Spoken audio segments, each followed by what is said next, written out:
En el verano de 1944, detrás de las baterías de cañones y el hormigón de paz de Calais, en el tramo más estrecho de mar entre Gran Bretaña y la Francia ocupada, un centinela alemán miraba hacia un canal vacío, esperando una invasión que jamás llegaría. No era un tonto ni dormía en su puesto. Era uno de los cientos de miles de hombres del 15º Ejército alemán, la fuerza individual más poderosa de toda la costa de la Europa de Hitler.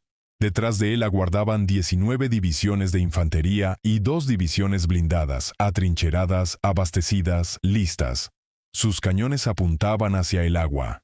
Sus comandantes habían estudiado los mapas. Les habían dicho que el gran golpe llegaría en aquella costa, en aquel cruce estrecho, y que cuando llegara, lo lideraría el general más agresivo que tenía el enemigo. Antes de continuar con esta historia asombrosa, no olvides suscribirte al canal y dejar tu like. Nos ayuda muchísimo a seguir compartiendo relatos como este. Y ahora, sigamos. Así que esperaron durante junio, durante julio, hasta agosto. Observaban el mar y sostenían su posición. Y todo ese tiempo miraban en la dirección equivocada, porque la invasión ya había ocurrido, ya había tenido éxito. A más de 160 kilómetros al suroeste, en 5 playas de Normandía, los aliados llevaban semanas en tierra. Los ejércitos reales, los tanques reales, los hombres reales, se derramaban hacia Francia por una puerta que los alemanes habían dejado abierta, mientras el 15º Ejército montaba guardia sobre una playa que el enemigo jamás pretendió usar. No fue una fortaleza asaltada, no fue un código descifrado. Fue un ejército entero, profesional, bien equipado, magníficamente dirigido, paralizado en su sitio durante las semanas más importantes de la guerra, protegiéndose de un ataque que solo existía en la mente de los hombres que lo temían. Algo se había infiltrado en el alto mando alemán y había reorganizado lo que aquellos hombres creían verdadero, y esa creencia les costó la defensa de Francia. La pregunta que vale la pena hacer no es cómo desembarcaron los aliados en Normandía. La pregunta es cómo convencieron al enemigo de que Normandía no importaba. Esta no es al final una historia sobre tanques de goma. Los tanques inflables fueron reales, y llegaremos a ellos y a los hombres que los inflaban con bombas de pie en los campos de Kent. Pero los tanques son la parte más pequeña de todo esto. Esta es una historia sobre un arma que no se puede fotografiar. Un arma hecha de papel, ondas de radio e imaginación humana. Es la historia de cómo Gran Bretaña construyó un ejército que no existía, inventó un estado mayor de espías que jamás fueron reales, y los usó para mentirle a Adolf Hitler de forma tan completa que defendió la costa equivocada de Francia mientras la guerra se volvía en su contra. Esta es la historia de la Operación Fortitude. Comienza, como tantos planes británicos de aquella guerra, no con una máquina, sino con una frase. A finales de noviembre de 1943, en Teherán, Winston Churchill se sentó frente a Stalin y Roosevelt, discutiendo cuándo y dónde los aliados occidentales abrirían por fin su segundo frente en Francia. En algún momento de aquellas conversaciones, Churchill mencionó el asunto del secreto y dijo algo que le daría nombre a toda una campaña.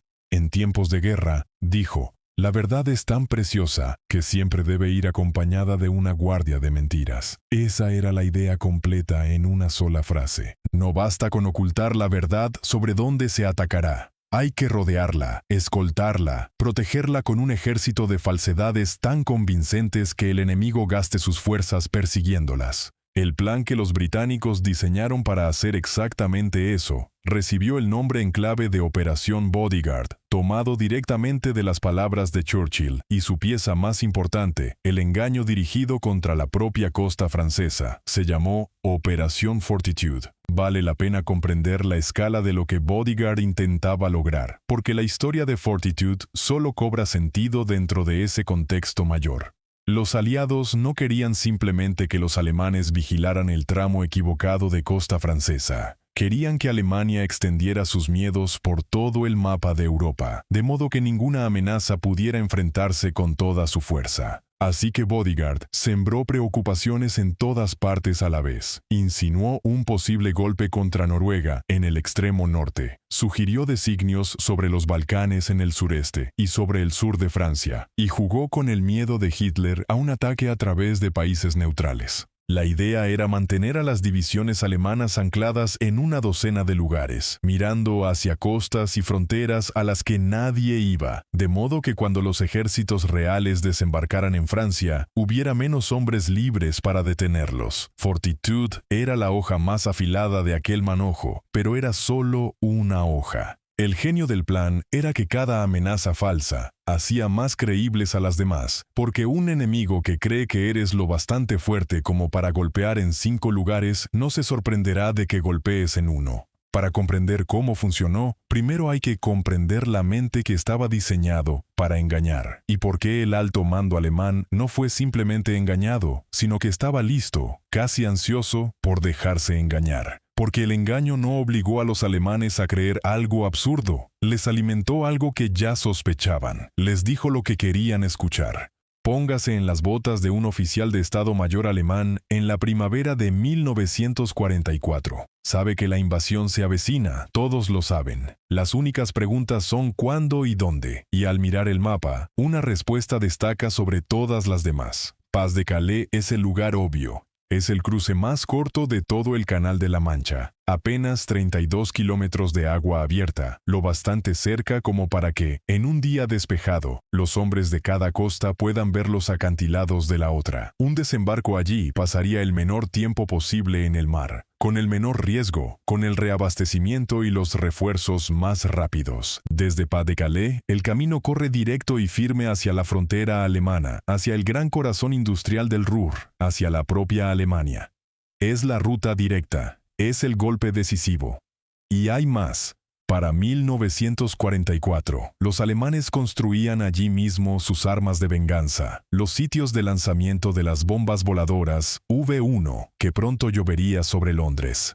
Los aliados sin duda querrían tomar esos sitios lo antes posible. Cada flecha en el mapa, cada línea de razonamiento que un soldado profesional pudiera seguir, apuntaba al mismo tramo de costa francesa. Pas de Calais no era una conjetura descabellada. Era la apuesta sensata, lo que un Estado Mayor competente, razonando desde buenos principios, debía esperar.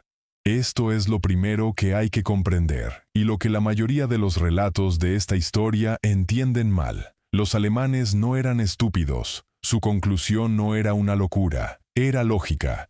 Y esa era precisamente la debilidad que los británicos explotarían, porque la mentira más fácil de vender a un hombre es aquella que él mismo ya se ha dicho a medias. Ahora consideremos cómo confirmaron los alemanes aquella apuesta, porque ahí residía el fallo más profundo. La maquinaria de guerra alemana contaba con un servicio de inteligencia cuya tarea era responder a una sola pregunta: ¿qué hace el enemigo? Reunía fotografías aéreas, leía los informes de sus espías, contaba divisiones, las trazaba en mapas y construía pieza por pieza una imagen del poderío aliado en Inglaterra. Era una máquina para recopilar hechos, y sobre el papel resultaba formidable. El problema era que la máquina se había podrido por dentro y sus operadores jamás lo supieron.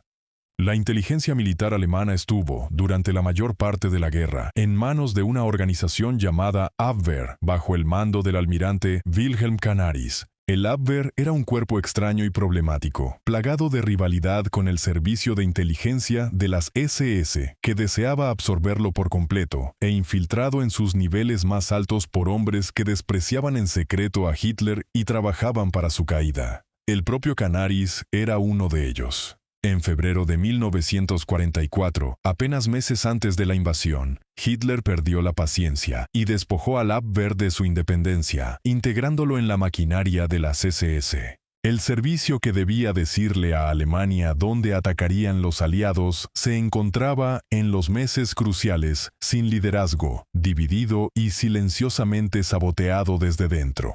Pero la evaluación de la fuerza enemiga en el oeste no dependía solo del Abwehr.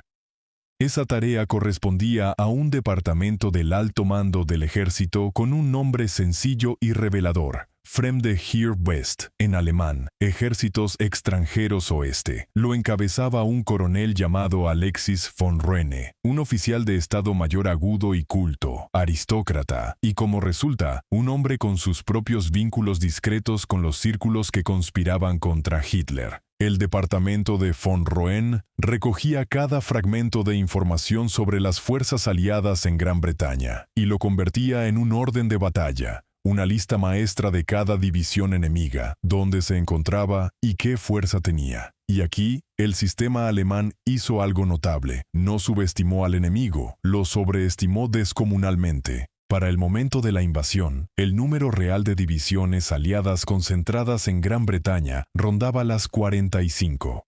La cifra que manejaba el departamento de von Roen, la cifra que determinaba la planificación alemana, estaba más cerca de 89, casi el doble de la fuerza real. ¿Por qué importa esto? Porque un general que cree que el enemigo tiene 90 divisiones, creerá con gusto que el enemigo puede permitirse desembarcar en 2 lugares a la vez.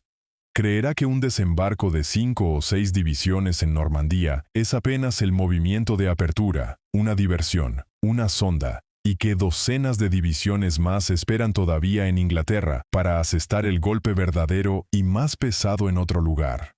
La cifra inflada no solo volvía cautelosos a los alemanes, los preparaba para desestimar la invasión real como un truco y para seguir esperando una mayor. Los historiadores han debatido durante décadas sobre von Roen. Algunos creen que simplemente fue engañado, un oficial honesto alimentado con datos falsos que transmitía fielmente por la cadena de mando. Otros creen que infló las cifras a propósito, un hombre de la resistencia cargando en silencio el panorama alemán de ficciones para ayudar a derribar al régimen. Los registros no lo resuelven y sería deshonesto fingir que sí. Lo cierto es el resultado. El departamento que debía ver con claridad cargaba con una imagen del enemigo que duplicaba la verdad, y cada mentira que los británicos podían verter en él caía sobre un terreno ya ablandado. Ese era el sistema que los británicos se propusieron derrotar. No un sistema estúpido, sino uno confiado, construido para responder a la pregunta ¿qué hace el enemigo? Y sin ninguna defensa contra el ataque más sutil, porque jamás había imaginado el peligro real. El peligro real no era que el enemigo escondiera la respuesta. El peligro real era que el enemigo escribiera la respuesta por ellos, se la entregara y sonriera. Para comprender quién podía concebir algo así, hay que dejar los mapas y el hormigón y retroceder algunos años y algunos miles de kilómetros, hasta una oficina calurosa en El Cairo, y un hombre del que casi nadie ha oído hablar. Se llamaba Dudley Clarke. Nació en 1899, dentro de esa peculiar raza de oficial del ejército británico que nunca terminaba de encajar en el molde. Era inteligente, inquieto, teatral, amante del disfraz y la confusión. Un hombre que pensaba de lado cuando todos a su alrededor pensaban en línea recta. A comienzos de la guerra ya había ayudado a concebir los comandos. Más tarde inspiraría la creación del Servicio Aéreo Especial y después de los Rangers estadounidenses. Pero su verdadero don, el que cambiaría la guerra, era mentir a gran escala. En 1940 y 1941, destinado a Oriente Medio, Clarke construyó desde casi la nada la primera organización británica propiamente dicha para el engaño estratégico. La llamó A-Force. Su propósito era hacer que el enemigo en el norte de África viera ejércitos que no existían, amenazas que no eran reales, y ocultar las verdaderas entre el ruido. Y fue en aquellos años del desierto donde Clarke elaboró la gramática del engaño militar moderno, el conjunto de principios que Fortitude usaría después para engañar a todo un continente. Su idea central era engañosamente simple. La mayoría de la gente cree que el objetivo del engaño es hacer que el enemigo piense cierta cosa. Clarke le dio la vuelta a eso. El objetivo del engaño, enseñaba, no es hacer que el enemigo piense, es hacer que el enemigo actúe. No importa lo que el enemigo crea si no hace nada al respecto. Lo que se quiere es que mueva divisiones, que mantenga reservas en el lugar equivocado, que apunte sus cañones hacia un mar vacío. No se está pintando un cuadro para que lo admire, se están tirando palancas para hacerlo moverse. Cada mentira debe apuntar hacia una decisión que se desea que tome. Su segunda idea era igualmente importante y explica por qué los tanques inflables por sí solos jamás habrían bastado. Clarke comprendía que había que alimentar al enemigo con la imagen falsa a través de muchos canales distintos a la vez, de modo que cada mentira confirmara a las demás. Un tanque señuelo visto desde el aire significa poco por sí solo. Pero un tanque señuelo visto desde el aire, respaldado por una señal de radio de una unidad que no existe, confirmado por el informe de un espía mencionado en un documento filtrado, susurrado en una capital neutral, se convierte en un hecho. El enemigo arma el cuadro él mismo, a partir de una docena de fuentes, y porque lo ha armado él mismo, confía en él por completo. Jamás sospecha que todas las fuentes cantaban la misma canción, y que los británicos habían escrito la música. Esta era la forma británica de engaño, y crecía de algo propio del carácter nacional que vale la pena señalar. Los hombres que dirigían estos planes eran, en su mayoría, en absoluto soldados profesionales. Eran aficionados de un tipo muy inglés particular, novelistas, abogados, catedráticos de Oxford, corredores de bolsa, marchantes de arte, hombres cuya vida en tiempos de paz los había entrenado en las artes de la persuasión, de la narración, de leer lo que otro ser humano quiere creer y dárselo. Gran Bretaña, casi por accidente, tenía una profunda reserva de gente muy buena en inventar cosas y hacer que se sostuvieran, y en este extraño rincón de la guerra, eso resultó valer más que el acero. El plan en sí se ensambló en Londres a través de un organismo llamado la Sección de Control de Londres, que coordinaba el engaño estratégico de Gran Bretaña desde mediados de 1942 bajo un discreto y bien relacionado oficial llamado Coronel John Bevan, un antiguo corredor de bolsa con acceso al círculo íntimo de Churchill. La sección de Bevan dio forma al gran diseño. Pero el diseño necesitaba una boca que hablara las mentiras al enemigo, y un canal a través del cual el enemigo realmente escuchara. Y ese canal fue el logro más audaz de todo el esfuerzo británico en la guerra. Se llamó el sistema de la doble cruz, y funcionó gracias a un hecho tan extraordinario, que cuando se propuso por primera vez, ni siquiera sus propios arquitectos podían creerlo del todo. Cada espía alemán en Gran Bretaña pertenecía a los británicos, no la mayoría, no la mayor parte, todos los que importaban.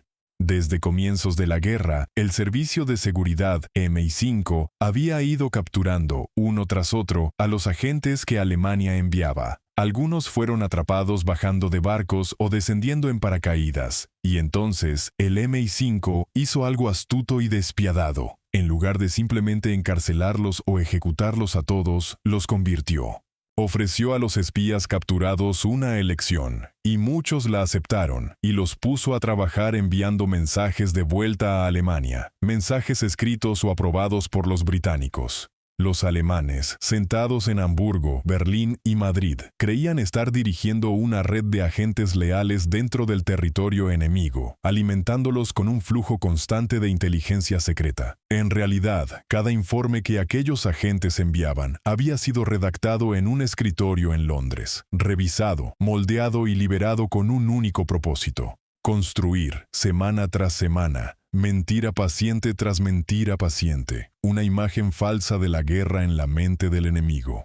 El organismo que dirigía este asombroso timo se conocía como el Comité 25, por los numerales romanos de 20, que forman una doble cruz. Lo presidía un académico de Oxford llamado John Cecil Masterman, historiador y novelista, exactamente el tipo de aficionado imaginativo que los británicos seguían encontrando para este trabajo, reunido semana tras semana. Desde comienzos de 1941, el comité gestionaba el flujo de falsedades, decidiendo qué podía contarle cada agente a los alemanes, mezclando información verdadera pero inofensiva para mantener la confianza del enemigo, y reservando las grandes mentiras para el momento en que más importarían. El manejo diario de los agentes recayó en una sección del MI5, dirigida por un escocés llamado Thomas Robertson, conocido por todos como Tar. Tenía un don para el trabajo y un gusto por lo teatral, llevando los pantalones de tartán de su antiguo regimiento de las Tierras Altas, tan a menudo que sus colegas lo apodaron pantalones apasionados. Bajo Robertson, los agentes dobles se convirtieron no solo en una forma de atrapar espías, sino en un arma dirigida contra la mente del enemigo. Para cuando se planificaba la invasión, el MI5 podía poner palabras en boca de los propios espías de confianza de Alemania, y Alemania les creería. Y de todos aquellos agentes convertidos, uno destacaba sobre los demás. Un hombre se convirtió en el mayor mentiroso de la guerra. Su nombre en clave era Garbo, y su historia es tan improbable que si se pusiera en una novela, nadie la aceptaría. Nació como Juan Pujol García, en Barcelona, en 1914. No era soldado ni espía de oficio. Era un español común que había vivido el horror de la Guerra Civil Española y había salido de ella con un profundo odio hacia el fascismo y hacia la tiranía por igual. Cuando llegó la Guerra Mayor, decidió por su propia cuenta que quería ayudar a Gran Bretaña a combatir a Hitler, así que fue a los británicos y les ofreció sus servicios como espía. Los británicos lo rechazaron más de una vez. No tenían uso para un español desconocido, sin entrenamiento y sin acceso a nada. La mayoría de los hombres se habrían rendido. Pujol hizo algo extraordinario en su lugar. Si los británicos no lo emplearían contra los alemanes, se haría útil por otro camino. Fue a los alemanes y les ofreció espiar para ellos contra Gran Bretaña. Los alemanes, menos cuidadosos, lo aceptaron. Creían que enviaban a un agente a Inglaterra. En realidad, Pujol jamás pasó de Lisboa, en la Portugal neutral.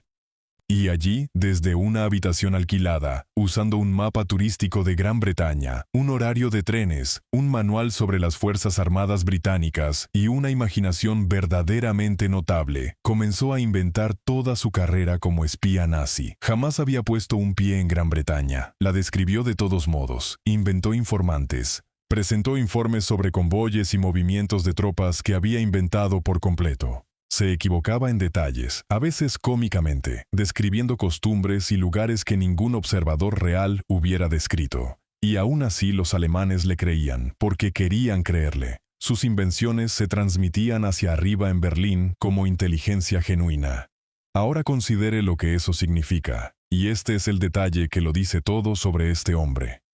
Antes de que los británicos siquiera lo emplearan, Juan Pujol ya había, él solo, desde una habitación en Lisboa, engañado a la inteligencia alemana para que tratara sus ficciones como hechos. Había demostrado, por accidente, trabajando solo y sin paga, todo el principio del sistema de la doble cruz. Cuando los británicos finalmente comprendieron que un misterioso agente alimentaba Berlín con disparates que solo podían haber sido inventados, entendieron lo que tenían entre manos. Y en 1942 lo llevaron por fin a Gran Bretaña y le dieron el nombre de Garbo por la actriz porque lo consideraron el mejor actor del oficio. En Londres, Pujol fue emparejado con un oficial de caso que estaba a su altura, un hombre del MI5 llamado Thomas Harris, conocido como Tommy, él mismo hijo de madre española y padre inglés, marchante de arte con el sentido dramático de un español. Juntos, Pujol y Harris construyeron la ficción más elaborada de toda la guerra.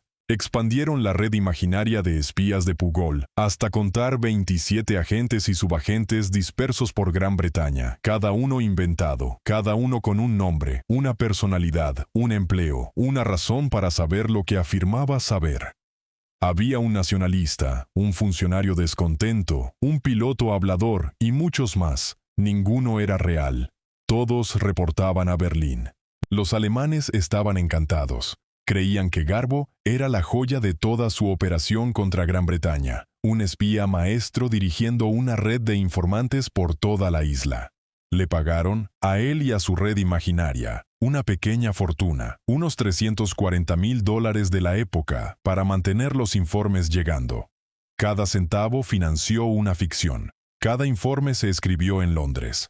Garbo fue el más grande de todos, pero no estaba solo. A su lado trabajaban otros agentes convertidos que cumplirían su papel en el engaño de Normandía. Había un oficial polaco de nombre en clave Bruto, un piloto real llamado Roman Czerniawski, que había dirigido una auténtica red de resistencia en Francia antes de ser capturado y pasarse al bando británico, y que ahora cargaba con un peso especial ante los alemanes como fuente militar de confianza.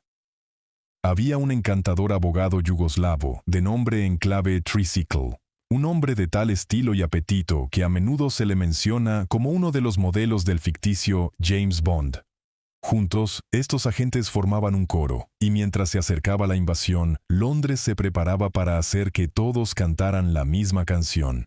La canción decía esto: el desembarco que están a punto de ver no es el real. El real todavía está por llegar, y llegará por Paz de Calais. Para hacer creíble esa mentira, los británicos necesitaban más que voces. Necesitaban que el enemigo viera el ejército que Garbo y Bruto describían. Así que, en los campos y puertos del sureste de Inglaterra, frente a Dover y el cruce estrecho, construyeron uno, lo construyeron de la nada. Aquí es donde finalmente entran en la historia los tanques inflables, y donde por fin podemos verlos por lo que eran, y por lo que no eran. Los aliados inventaron un grupo de ejército entero y le dieron un nombre: el primer grupo de ejércitos de Estados Unidos. En los mapas de Berlín crecería hasta convertirse en un monstruo. 11 divisiones, unos 150.000 hombres, ocupando Kent y Essex como un resorte comprimido, apuntado directamente hacia Calais. Y para comandar aquella tropa fantasma, los británicos eligieron al único general aliado que los alemanes temían y respetaban por encima de todos los demás: George Patton. Fue un golpe maestro de reparto. Los alemanes estaban seguros de que, cuando llegara el gran golpe, Patton lo lideraría. Así que los británicos le dieron a Patton un ejército que no existía, y dejaron que el enemigo sacara la conclusión obvia y completamente equivocada. En el paisaje del sureste entraron los decorados. Tanques inflables de goma y lona, réplicas de tanques Sherman, que un puñado de hombres podía cargar e inflar con bombas, dispuestos en campos bajo redes sueltas, como si una gran fuerza blindada se estuviera concentrando. Lanchas de desembarco falsas, hechas de lona y andamiaje, flotando sobre barriles de petróleo, amarradas en los ríos y puertos de Kent, cientos de ellas fondeadas, esperando una invasión que jamás podrían llevar a cabo. Había aviones falsos en aeródromos falsos, depósitos de combustible falsos, campamentos falsos, todo el desorden y la basura de un ejército real desplegado, y nada de aquello era real. Lo que resulta fácil de pasar por alto, mirando hacia atrás, es cuánto pensamiento se invirtió en los detalles más pequeños y humildes, aquellos que hacen que un ejército parezca un ejército desde el suelo, y no solo desde el aire. Una fuerza real de 150.000 hombres deja una firma en el terreno, marca huellas en la hierba donde giran los vehículos, cubre el campo de campamentos de tiendas y fogatas de cocina, y del tráfico incesante de suministros. Coloca señales para sus unidades y llena los caminos locales de camiones. Así que los engañadores lo pensaron todo. Donde se erguían vehículos falsos, a veces se cortaban surcos reales en los campos, de modo que las marcas de movimiento estuvieran ahí para que cualquier observador las encontrara. Se levantaban campamentos. Se escenificaba actividad. La textura pequeña, aburrida y convincente de un ejército vivo se pintaba sobre un paisaje vacío, por hombres cuyo trabajo era imaginar lo que el enemigo podría buscar y dejarlo ahí tirado para que lo descubriera. Era escenografía a una escala enorme, y exigía un tipo extraño de disciplina pasar la guerra manteniendo la apariencia de soldados que no existían. Es una imagen maravillosa, el ejército de goma en los campos ingleses, y se ha convertido en toda la historia en la memoria popular. Pero aquí está la verdad que el mito deja fuera, y es la verdad más importante de todo este relato. Los tanques inflables apenas importaron. Para 1944, la Fuerza Aérea Alemana ya no podía realizar reconocimientos significativos sobre Gran Bretaña. Los cazas aliados dominaban el cielo sobre la isla con tal completitud que los aviones alemanes que intentaban fotografiar la acumulación de fuerzas eran derribados o rechazados. Todo el propósito de un tanque señuelo es ser fotografiado desde el aire por un enemigo que después lo cuenta. Pero el enemigo apenas podía llevar una cámara sobre Kent. El elaborado ejército de goma fue, en su mayor parte, una representación montada para un público que no podía ver el escenario. Y la segunda razón por la que los tanques apenas importaron es la que ya conocemos. Los alemanes no tenían espías libres en Gran Bretaña que caminaran por los senderos y reportaran lo que veían. Cada agente en el que confiaban era un agente británico. Así que los decorados en los campos jamás fueron la verdadera fuente del engaño. Eran un telón de fondo. La historia real, los detalles, la fuerza, las intenciones, el momento, todo eso viajaba no mediante fotografía, sino mediante mensajes de radio e informes de espías, directamente desde Londres hasta el oído de un alto mando que creía estar escuchando a su propia gente. Por eso la imagen popular lo tiene exactamente al revés. No fue que un ejército falso de tanques de goma engañara a los alemanes, fue que un ejército falso de espías imaginarios describió un ejército falso de tanques de goma y los alemanes le creyeron a los espías. Los tanques fueron lo de menos. La mentira vivía en el tráfico de radio y en la mente. Ese tráfico de radio era en sí mismo una pequeña obra maestra. Un ejército genera un torrente de señales inalámbricas, órdenes, informes, charla, el zumbido electrónico de decenas de miles de hombres. Un ejército fantasma no genera nada, porque no está allí. Así que los británicos lo generaron artificialmente. Unidades inalámbricas especializadas, operadores de radio británicos y americanos trabajando desde furgonetas y cabañas por todo el sureste, llenaban el aire con exactamente el volumen y el patrón de tráfico de radio que producirían las 11 divisiones del grupo de ejércitos fantasma. Transmitían los mensajes rutinarios de formaciones que no existían, de un cuartel general imaginario a otro, día tras día. Las estaciones de escucha alemanas al otro lado del canal captaban aquella charla fantasmal, la trazaban, la analizaban y reportaban que, en efecto, un gran ejército se concentraba frente a Calais. Las señales confirmaban a los espías confirmaban las señales. Y en algún lugar de los campos, los tanques de goma descansaban bajo sus redes, completando un cuadro que el enemigo había armado él mismo. Y mientras todo esto se desplegaba en los campos del sureste, un segundo fantasma se conjuraba muy al norte, y esa es la mitad de la historia que casi todos olvidan. La amenaza contra Calais tenía un gemelo, un engaño norteño dirigido contra Noruega, y también se construyó casi enteramente de imaginación y radio. Los aliados inventaron todo un ejército de campaña, un ficticio cuarto ejército británico, y le dieron un hogar en Escocia, con su cuartel general nominal en la antigua roca del castillo de Edimburgo. Este ejército supuestamente se preparaba, con ayuda de fuerzas en Escocia y más allá, para invadir Noruega y golpear el flanco norte del imperio de Hitler. Casi no había nada real detrás de todo aquello. A diferencia del sureste, Escocia no tenía tanques de goma dignos de mención, y no los necesitaba. El engaño norteño funcionaba con tráfico inalámbrico y con los informes de agentes dobles, los mismos mentirosos de confianza que servían al Plan Sur. Redes de radio falsas zumbaban por toda Escocia, simulando las señales de un ejército entrenándose para una campaña fría y montañosa. Informes falsos llegaban a Alemania sobre tropas solicitando equipo de invierno, sobre reclutamiento de hablantes de noruego, sobre una flota de invasión formándose en los puertos del norte. Era teatro para el oído y para el ojo, y funcionó sobre una mente ya inclinada a creerlo, porque Hitler estaba, por temperamento, obsesionado con Noruega. Se había convencido de que el extremo norte era la zona del destino, el lugar donde podría decidirse la guerra, y desde hacía tiempo insistía en mantener allí una guarnición poderosa para el día en que llegaran los aliados. El engaño norteño no tuvo que crear ese miedo, solo tuvo que alimentarlo, y lo alimentó.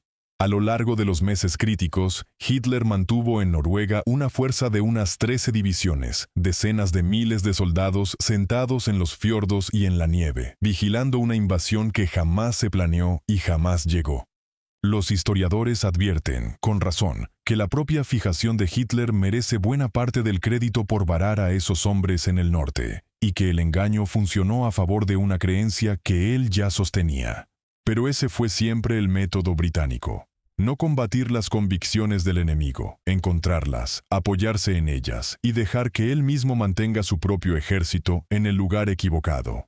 Queda una corrección más que el registro exige, porque toca el mismísimo título de esta historia. Existió una famosa unidad americana de engaño, el 23º Cuartel General de Tropas Especiales, apodada después el Ejército Fantasma. Un grupo de artistas e ingenieros que usaron tanques inflables, efectos de sonido y radio falsa para engañar al enemigo. Su historia es real y notable, pero realizaron su trabajo más tarde, en el continente europeo, después de la invasión, moviéndose de un campo de batalla a otro por Francia, Bélgica y Alemania. No fueron ellos quienes montaron la acumulación fantasma en Inglaterra antes del día D.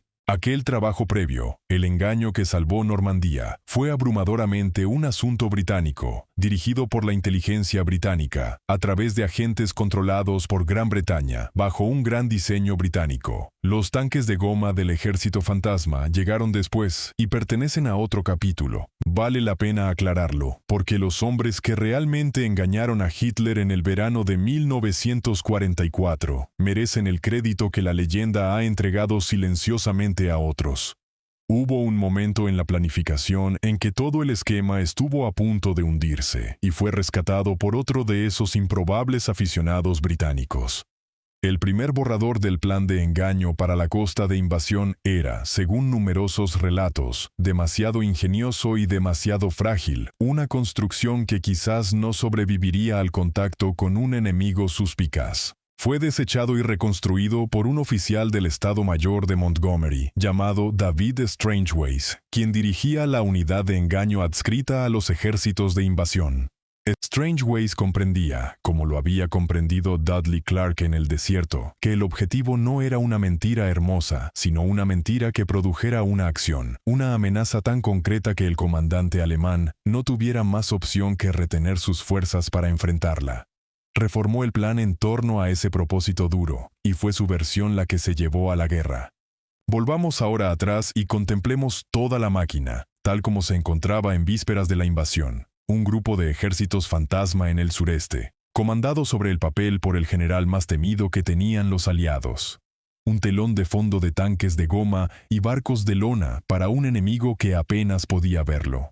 Un río de tráfico de radio falso para darle voz al fantasma. Y por encima de todo, una red de espías de confianza, todos ellos controlados por Londres, listos para jurarle al enemigo que aquel fantasma era la verdadera amenaza, y que Normandía, cuando llegara, sería solo una distracción.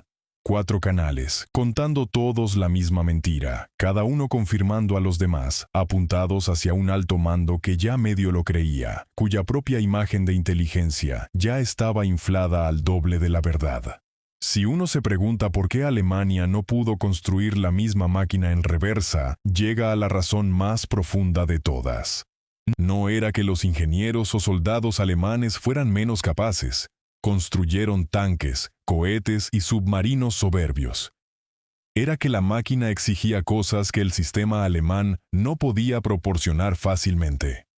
Exigía agentes de confianza dentro del territorio enemigo, y Alemania no tenía ninguno, porque Gran Bretaña los había capturado a todos. Exigía una cultura de inteligencia dispuesta a imaginar que sus propias fuentes de confianza pudieran haberse vuelto en su contra. Y los servicios alemanes, orgullosos, divididos y silenciosamente podridos en la cúpula, jamás consideraron seriamente esa posibilidad, y exigía una peculiar tolerancia hacia el aficionado dotado, el novelista, el catedrático, el marchante de arte, el pensador de lado, admitido en la sala secreta. Las rígidas jerarquías alemanas no daban la bienvenida a hombres así. Gran Bretaña, con todos sus defectos, les hizo un lugar, y en este extraño combate, ese lugar marcó toda la diferencia. Lo cual nos lleva por fin a la noche en que se puso a prueba la mentira, y a los días que decidieron si todo aquello había valido la pena. La invasión llegó el 6 de junio de 1944. En el gran amanecer, en 5 playas de Normandía, no en Pas de Calais, los verdaderos ejércitos aliados desembarcaron. Las divisiones aerotransportadas habían saltado en la oscuridad. La gran flota se mantenía frente a la costa. El golpe verdadero había caído, y había caído lejos de donde se había enseñado a los alemanes a esperarlo. Hay un detalle de esas mismas horas del desembarco que muestra cuán frío y cuidadoso se había vuelto el engaño, y es una de las apuestas más notables de toda la guerra. En la oscuridad, antes de que se asaltaran las playas, los británicos permitieron que su espía maestro hiciera algo que al principio suena a locura. Dejaron que Garbo advirtiera a los alemanes de que la invasión llegaba. La lógica detrás de aquello era despiadada y brillante. Para que el gran engaño posterior al día D funcionara, para que la mentira sobre Calais fuera creída en los días cruciales que vendrían, la credibilidad de Garbo ante los alemanes debía quedar más allá de toda duda. ¿Y qué mejor forma de demostrar el valor de un espía que hacerle acertar correctamente la invasión? Así que se dispuso que, en las primeras horas del 6 de junio, Pujol radiara a Madrid con una advertencia urgente de que el asalto sobre Normandía estaba en marcha. El mensaje se cronometró con exquisito cuidado, enviado tan tarde que, incluso si los alemanes actuaban de inmediato, no podría llegar al frente a tiempo para marcar ninguna diferencia en el combate de las playas. Garbo quedaría probado correcto, espectacularmente correcto, y su advertencia llegaría demasiado tarde, apenas para importar. Su reputación quedaría sellada para la mentira mucho mayor que vendría. Y entonces el plan casi tropezó con un fallo humano ordinario. Cuando Pujol intentó enviar su advertencia cuidadosamente cronometrada, en plena noche, no había nadie al otro lado. El operador de radio alemán en Madrid no atendía a su equipo a la hora acordada. El mensaje más importante de la carrera del espía salió hacia la oscuridad y nadie lo escuchó. Solo horas después, ya entrada la mañana, se estableció contacto y finalmente se transmitió la advertencia. Al final, no cambió nada en el resultado, y quizás incluso ayudó, ya que el retraso hizo que la advertencia llegara aún más inofensivamente, tarde de lo previsto. Pero es un recordatorio de que la mayor operación secreta de la guerra pendió, en su clímax, de si un empleado se había molestado en encender su radio. Ahora todo dependía de lo que hiciera a continuación el alto mando alemán. Sobre el papel, el momento de máximo peligro para los aliados había llegado. Si los alemanes comprendían de inmediato que Normandía era lo real, si lanzaban las poderosas reservas del 15º Ejército y las divisiones Panzer que esperaban contra la cabeza de playa en los primeros días, mientras aún era superficial y frágil, todavía podían empujar la invasión de vuelta al mar. Todo lo que los engañadores habían construido durante 2 años se reducía a una sola pregunta.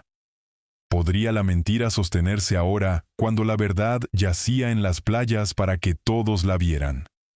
Las primeras horas se inclinaron a favor de los aliados, y en gran medida por diseño, aunque el engaño tuvo la ayuda de un mando alemán enredado consigo mismo. Incluso antes de la invasión, los generales alemanes en el oeste no habían logrado ponerse de acuerdo sobre cómo derrotar un desembarco.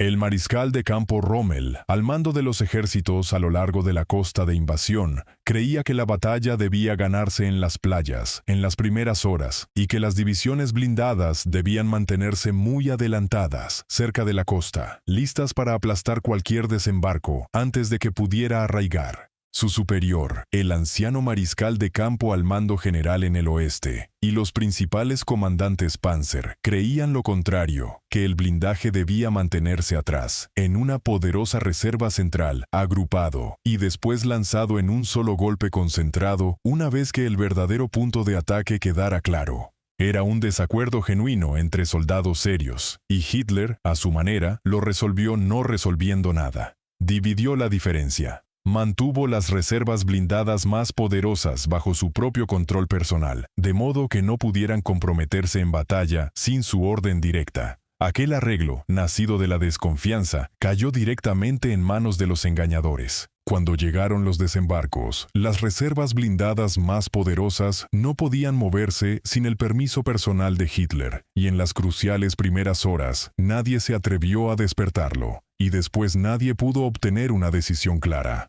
Cuando los comandantes en el oeste intentaron liberar divisiones blindadas hacia Normandía a primera hora del 6 de junio, el alto mando los contradijo y retuvo el blindaje. Los alemanes vacilaron exactamente como vacila un enemigo engañado, reacios a comprometer su fuerza hasta estar seguros de que aquello era el ataque real y no la distracción de la que se les había advertido. El engaño no creó por sí solo la parálisis alemana.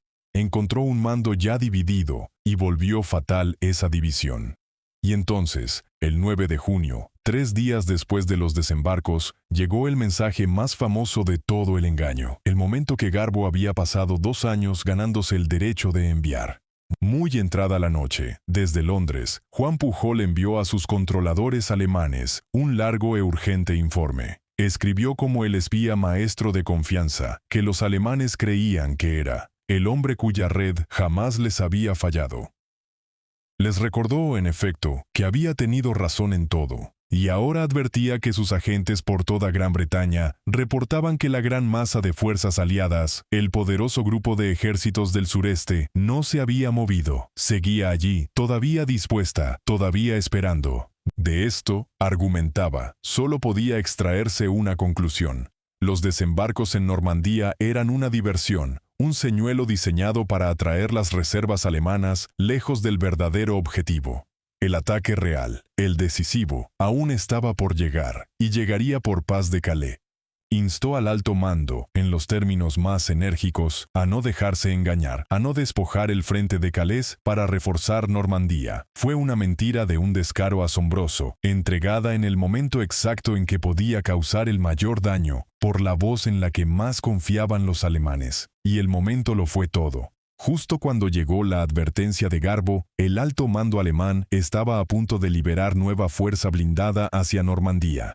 El mensaje ascendió por la cadena con una velocidad asombrosa. Llegó al Estado Mayor Superior. Llegó, según varios relatos, hasta los niveles más altos del alto mando y la atención del círculo de Hitler. Y las órdenes que estaban a punto de enviar poderosas reservas hacia la batalla real quedaron retenidas. A los Panzer que giraban hacia Normandía se les dijo que esperaran. El 15º ejército permaneció donde estaba. Léalo de nuevo y deje que su magnitud se asiente. Un español en Londres, un hombre al que los británicos alguna vez se negaron a emplear, envió un mensaje tan persuasivo que ayudó a congelar en su sitio las reservas de un ejército alemán en la hora decisiva de la campaña decisiva en el oeste. No por la fuerza, sino con palabras.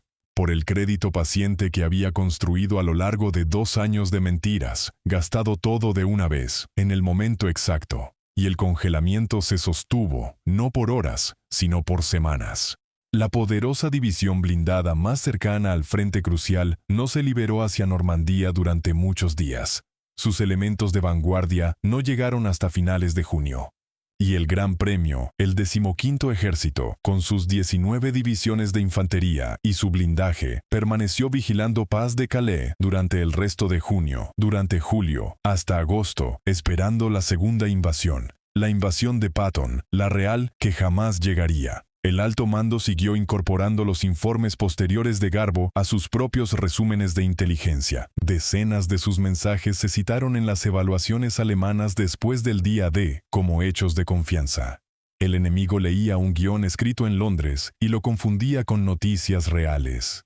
Mantener viva la mentira a lo largo de aquellas semanas exigió tanto nervio como haberla lanzado. El engaño no terminó cuando las tropas tocaron las playas. Si acaso, el trabajo más difícil llegó después, porque ahora los alemanes estaban desesperados por saber si Normandía era lo real, y cada día que pasaba sin un segundo desembarco era un día en que la historia se volvía más difícil de sostener. Así que el ejército fantasma tenía que seguir respirando. El tráfico de radio falso continuó. Los agentes convertidos seguían reportando que la gran fuerza del sureste seguía allí, todavía entrenando, todavía esperando su momento. La ilusión tenía que mantenerse el tiempo suficiente para hacer su trabajo, y así fue, semana tras semana, mientras el crédito de un puñado de espías imaginarios mantenía a raya a un ejército entero. Piense en lo que aquellas semanas significaron en las playas y en los setos de Normandía.